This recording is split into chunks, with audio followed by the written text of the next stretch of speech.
todos e todas, eu sou a professora Ana Santos, estou na coordenação da COIDEA, do Programa de Apoio e Acompanhamento Pedagógico PAAP, e eu venho falar com vocês nesse vídeo sobre docência no ensino superior, flexibilização curricular e projetos integradores.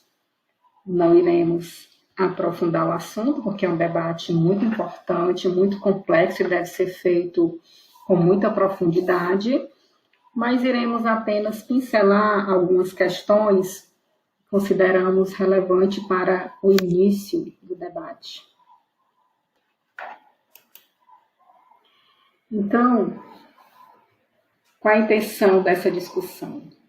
Pensar sobre a flexibilização curricular, que ela tem por finalidade, que é justamente dar autonomia ao estudante de graduação, possibilitando que esse aluno organize seu currículo e que possa escolher melhor o seu percurso acadêmico.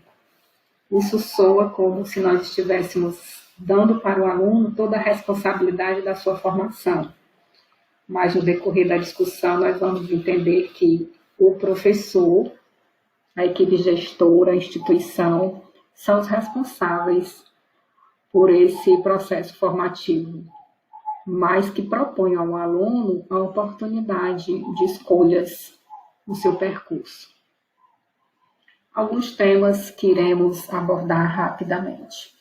Sobre legislação, currículo flexível, papel do professor, autonomia e trilhas de aprendizagem, perfil profissional, núcleo docente estruturante, o NDE, e, por fim, as nossas considerações. Iniciando a conversa, eu trago essa reflexão sobre que está numa carta realizada pelo Fórum de Pró-Reitores de Graduação das Universidades Brasileiras. Essa reflexão aí é de 1999, foi publicada numa carta em setembro de 2000, há 20 anos. Mas vejamos como essa reflexão é tão atual, né? As IES devem reformular suas políticas de graduação, procurando superar as práticas vigentes, derivadas da rigidez dos currículos mínimos, traduzida em cursos com elevadíssima carga horária, um excessivo de disciplinas encadeadas em sistema rígido de pré-requisitos, né? Quantas vezes o nosso aluno quer avançar e eles são impedidos por esses pré-requisitos.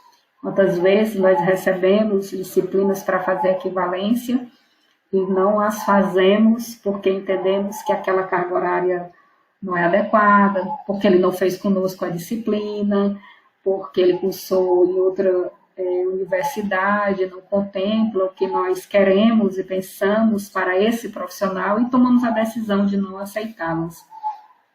Então, essa reflexão ela é super importante para que possamos realmente pensar que o sujeito ele pode sim construir a sua trilha formativa dentro da universidade, que a universidade tem esse papel realmente de proporcionar isso a esse sujeito.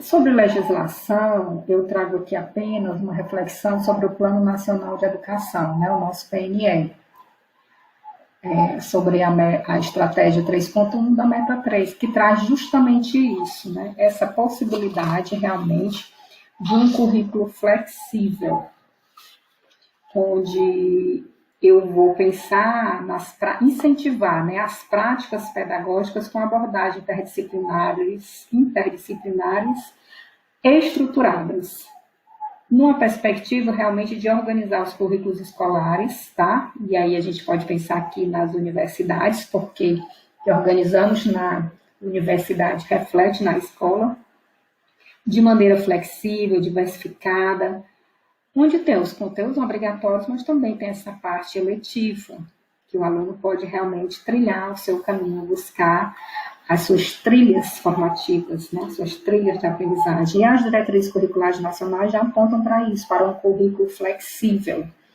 Então, como nos libertar das nossas gaiolas epistemológicas, né?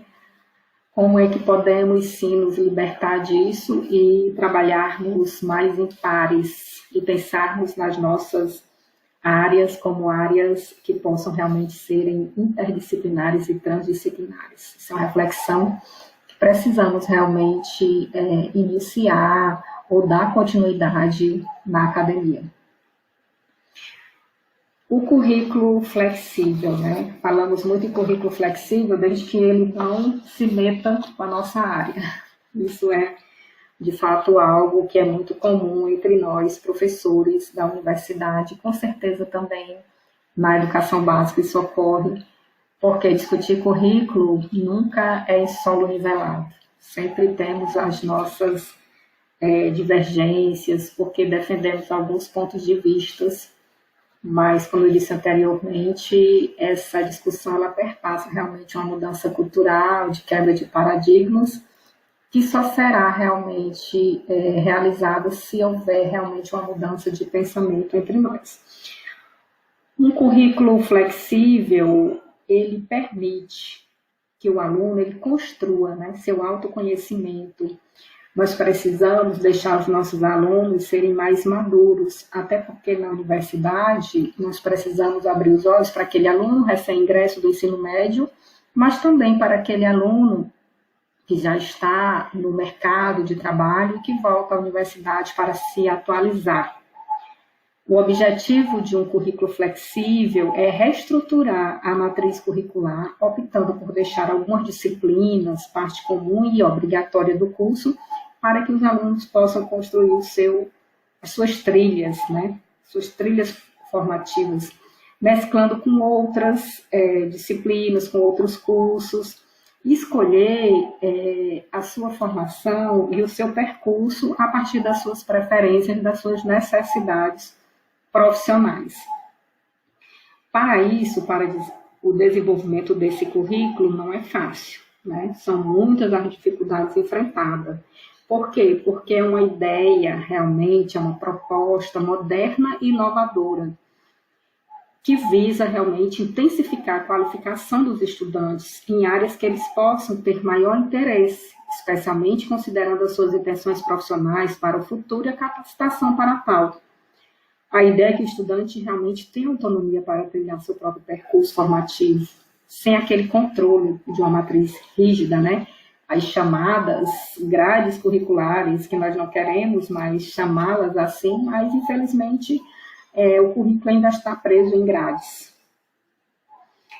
E, evidentemente, que nessa perspectiva há impactos nos projetos pedagógicos dos cursos e é preciso realmente uma quebra de paradigmas, porque é um processo educativo disruptivo. No caso do ensino superior, os cursos é preciso que eles rediscutam realmente os PPCs para redefinir o papel do egresso, possibilitando, inclusive, né, a retomada após a sua formação, eles retornarem à universidade para uma complementação, na perspectiva mesmo da formação continuada ao longo da vida, né, a lifelong learning. Mas, para isso, o plano pedagógico precisa apoiar essas transformações e o corpo docente deve estar bem preparado para participar da construção disso tudo. Porque o futuro do ensino superior, nós podemos entender como essa perspectiva do que estão sendo chamada agora a educação 4.0, né?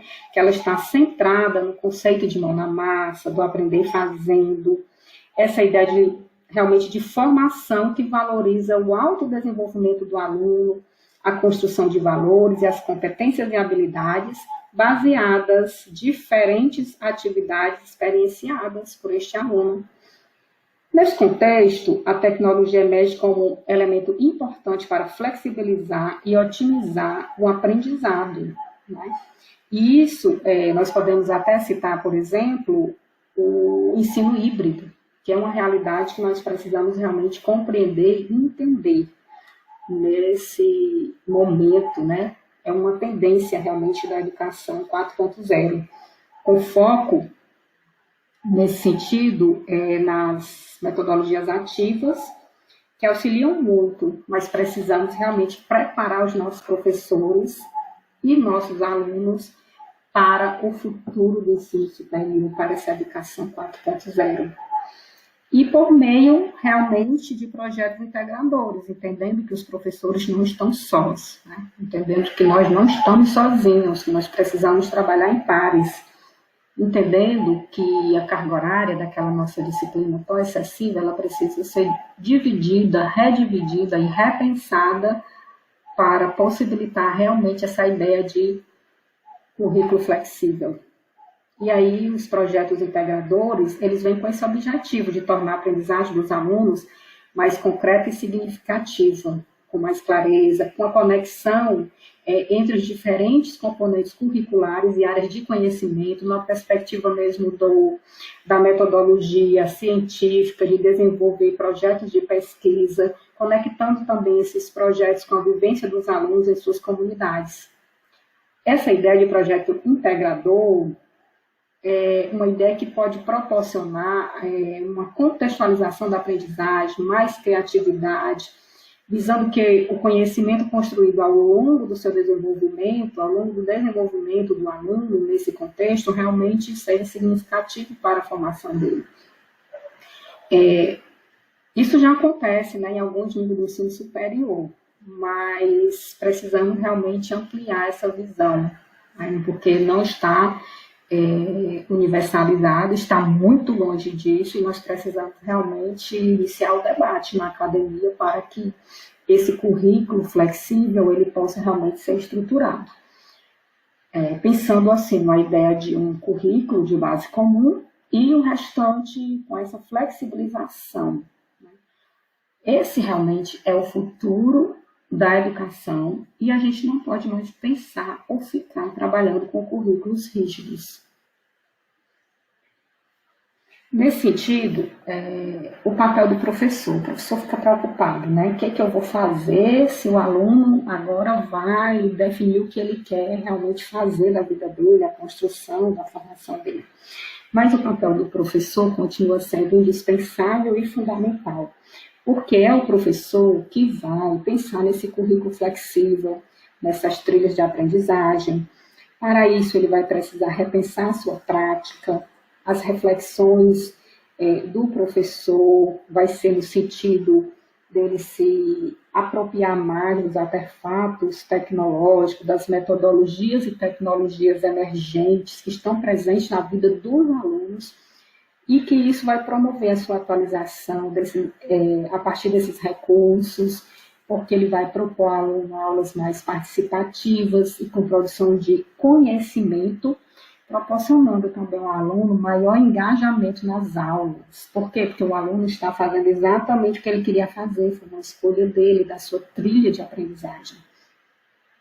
E o professor, ele tem esse papel de gerenciar as equipes virtuais, né? Imprescindível que todas as atividades que o professor passa para os estudantes tenham essa perspectiva colaborativa, onde o aluno faz em equipe, trabalha com seus colegas, e a organização dessas atividades, o planejamento prévio, vai dar mais confiança e segurança ao aluno para que ele possa realmente trilhar com tranquilidade esse percurso formativo, como também ao professor de saber que seu aluno está fazendo e trabalhando no caminho certo, né? Indo em direção realmente de uma formação relevante para a construção da sua profissão.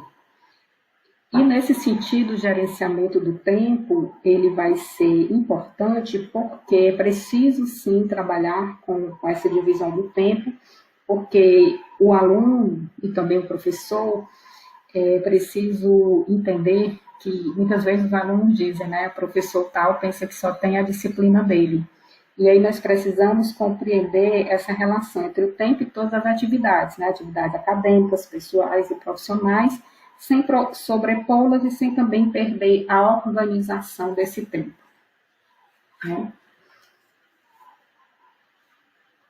Bom, o professor, nesse sentido, ele é um orientador, mediador da aprendizagem do aluno, ele precisa se reconhecer como esse mediador, né, como aquele que o aluno vai trazer as pesquisas que ele vai realizar na rede, e o professor vai estar sempre desafiando e ele precisa compreender que o que está na rede, às vezes, começa a ser repetitivo. O algoritmo vicia a busca, e o aluno precisa, assim, de ser orientado e reorientado à pesquisa, onde o professor vai, junto com o aluno, selecionar melhor esse material de qualidade, pois o professor, ele é um desafiador desse aluno. E se o professor não assumir esse papel, o aluno corre o risco de estagnar e de até trazer conteúdos que não tenham tanta qualidade. Então, o professor é esse orientador, esse curador de conteúdos, né? Esse orientador fundamental do processo formativo do aluno.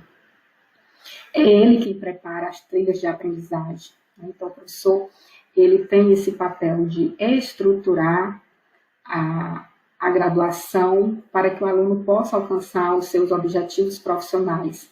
Cabe a esse professor, né, ofertar trilhas relevantes para que o aluno possa, assim, se informar bem e entregar um sujeito à sociedade que realmente tenha qualidade e vai desenvolver muito bem o seu papel a partir das suas competências e habilidades, tanto cognitivas quanto socioemocionais. Então, o currículo ele precisa estar pautado nas competências e nas habilidades, né? Tanto os conceituais, como procedimentais e atitudinais. O professor e o aluno também devem conhecer as tecnologias e as metodologias de ensino, né?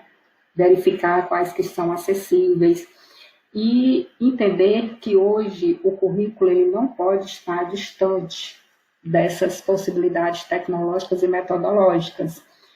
Ter a mente aberta e criativa para desenvolver essas atividades interessantes e motivadoras. Mas para tudo isso é preciso realmente uma mudança de pensamento, né? Como diz Morin, não adianta mudar, fazer reformas curriculares se não há uma mudança de pensamento. Então, é preciso buscar essas mudanças entre nós. E ninguém muda da noite para o dia uma cultura ou um paradigma, mas é possível provocar as mudanças aos poucos em seus pares, mudar seus comportamentos. E se esses comportamentos se tornarem sustentáveis, aí sim, teremos de fato mudança cultural e mudaremos o pensamento dos nossos pares na academia e aí mudaremos toda a nossa forma de pensar e agir sobre o currículo.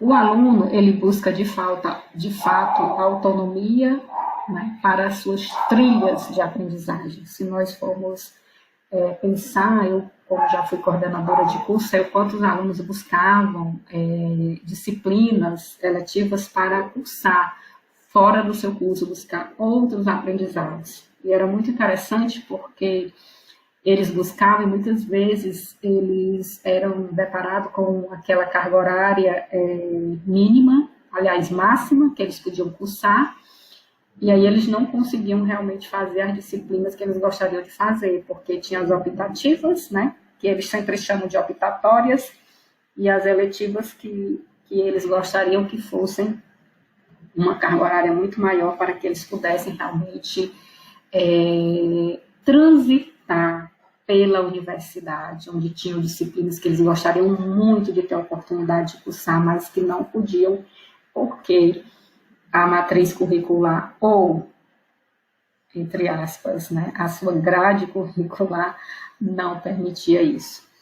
Então, o professor, ele é realmente esse desafiador do aluno, esse orientador. Ele não é o controlador, né? Ele não controla mais, nessa perspectiva das trilhas de aprendizagem, o professor ele não controla a formação do aluno, mas ele orienta, reorienta, ele dá segurança ao aluno para ele trilhar essas trilhas, esse percurso formativo.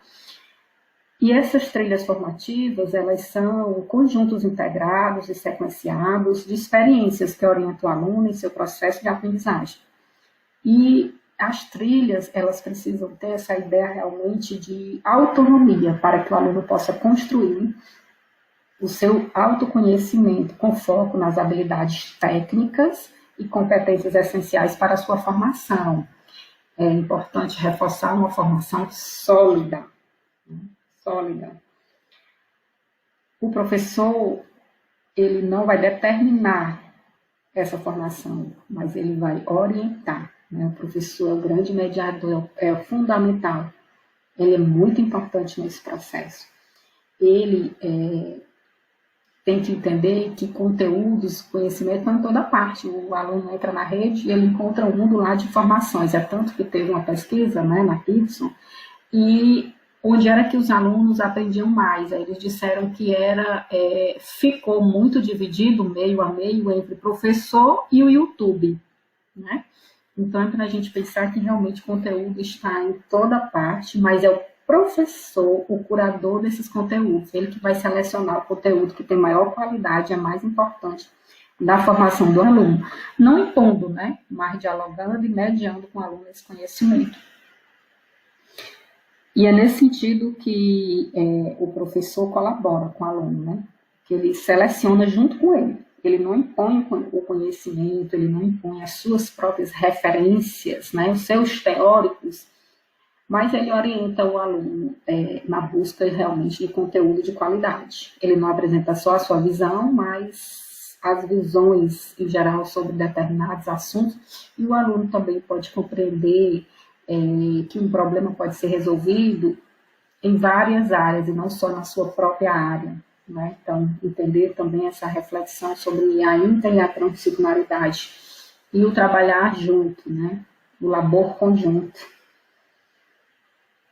E conhecer realmente as tecnologias e metodologias emergentes, porque não se pode mais pensar no século XXI, uma formação onde professores e alunos não têm conhecimento das tecnologias. É preciso, sim, entender as tecnologias, é preciso saber que tem as tecnologias usadas da forma errada, da forma que pode prejudicar, mas tem a parte importante que traz uma revolução educacional e que nós não podemos deixar de abrir nossos olhos para essa revolução que está acontecendo no processo formativo. Especialmente nós precisamos, que somos da academia, abrir nossos olhos para isso, porque é esse profissional que a escola básica recebe, são esses profissionais que nós formamos na academia. E aí, no século XXI, essas habilidades, elas realmente são essenciais, a partir de um currículo diversificado e engajador, que incentiva realmente o aluno a desbravar, né, o conhecimento. Nesse sentido, nós vamos estar com a mente bem aberta para um perfil de um profissional completamente diferenciado e que se prepara ao longo da vida, entendendo que o nosso aluno é único e que ele pode sim construir a sua formação a partir das suas necessidades. A formação, ela precisa ter realmente esse viés, né, personalizado, cada aluno é único e pode construir sua trilha, pautada, evidentemente, em uma base sólida, orientada e mediada pelo professor. E a universidade precisa entender que a educação ela é realizada ao longo da vida. A formação é contínua e que esse aluno ele poderá voltar para a universidade para atualizar e se profissionalizar cada vez mais. É preciso que a universidade esteja aberta para essa ideia de atualização. E aí o professor precisa ter preparado as trilhas de aprendizagem para esse aluno egresso quando ele retornar à universidade. Porque o professor ele é esse grande catalisador das competências do aluno. E o aluno é o grande beneficiário disso. Tá? O professor orienta os mapas de aprendizagem ou o itinerário formativo do aluno, e o aluno caminha com autonomia, liberdade e muita segurança. Qual é o papel do núcleo docente estruturante nesse percurso? Completamente importante e fundamental, porque é o núcleo docente estruturante que vai propor debate sobre o ensino superior, sobre os PPCs, é ele que vai permear os diferentes cenários educacionais, que inclui a discussão sobre a complexidade da formação, é ele que vai discutir as exigências das mudanças nas profissionalidades do século XXI. Isso demanda um perfil de novo egresso que precisa estar presente nos novos PPCs dos cursos, né? Eles devem discutir essas mudanças nas matrizes curriculares, propor aos seus pares a criação de eixos obrigatórios dos cursos e uma parte flexível, altamente importante, que precisa, sim, ser conversada e discutida com toda a comunidade acadêmica, entendendo que é uma mudança cultural, é uma quebra realmente de paradigmas, e a comunicação é preciso estar a todo momento sendo esclarecido quais são as propostas de mudança. A comunidade ela precisa conhecer quais são os caminhos que estão sendo trilhados e discutidos para essas mudanças e transformações. Essa comunidade precisa realmente estar esclarecida da importância das mudanças, né? Por que mudar se está dando certo? Né? Algumas pessoas vão questionar, mas a gente muda também o que está dando certo para melhorar ainda mais, né? Então, é o NDE que vai dar essa cara, porque ele vai também criar um plano de formação em marketing para que os professores e estudantes realmente compreendam essas mudanças de paradigmas que são importantes serem realizadas. Pensar em cursos que engajam professores e estudantes.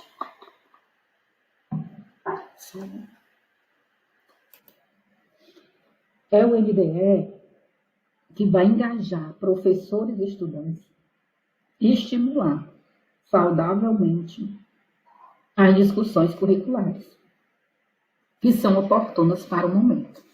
Então, o NDE ele vai ser esse articulador, esse mediador, esse elemento importante para realmente trazer segurança a toda a comunidade para a superação da resistência da implantação desses novos PPCs.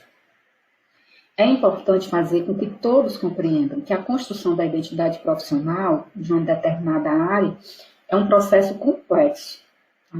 Pois as profissões elas são criadas e definidas a partir de contextos específicos. Quem, por exemplo, se formou há 20, 30 anos atrás e depois que se formou, buscou outras profissões, outros conhecimentos, buscou se atualizar. E quem teve a sua própria formação, o seu próprio curso fechado, né? Nós temos exemplo disso na academia, cursos que são extintos. Então, precisamos pensar que é importante mudar e que o paradigma construído de um determinado curso, em um determinado contexto, pode não estar mais adequado para esse contexto atual. Então, essas mudanças são fundamentais. Para tanto, a equipe gestora ela deve estar sempre alinhada e comprometida com as mudanças, então, todos, né? E a equipe gestora principalmente. Porque se não houver engajamento e alinhamento da equipe gestora, docentes, coordenadores, diretores, estudantes e todos envolvidos, as mudanças não ocorrerão de forma eficaz e qualitativa, como é o desejo. Entendendo que o principal de todo esse processo é formar e preparar toda a comunidade acadêmica, sempre com muita clareza, sempre mostrando e apresentando as mudanças, as condições para ocorrerem essas mudanças, entendendo também que o professor ele precisa saber o que vai ser mudado, como vai ser mudado e quais são as condições que ele tem para realizar as mudanças. E aí, nisso, nós vamos construindo todo esse processo formativo. E também esclarecendo para esse professor que a mudança é inevitável e fundamental, até para ele entregar um profissional à sociedade com maior qualidade. Tá? Bom, e por fim, as nossas considerações, entendendo que é inevitável a revolução na teoria da aprendizagem. Não aprendemos mais como aprendíamos no século XVIII e no século XIX. Temos que pensar como se aprende no século XXI, a partir de artefatos tecnológicos que visam a inclusão de todos na perspectiva do desenho universal pedagógico, a inclusão de todos, não só dos alunos que têm alguma deficiência ou dificuldades de aprendizagens, mas todos precisam ser incluídos e da forma equitativa. As pessoas precisam aprender ao longo da vida, precisamos entender isso.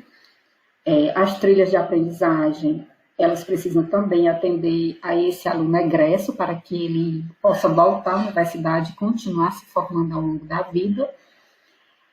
E, finalmente, eu reforço dizendo a importância da mudança, que é inicialmente a de pensamento.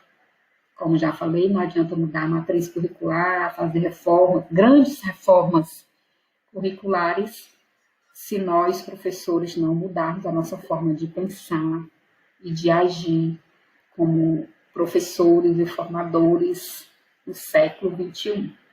Muito obrigada.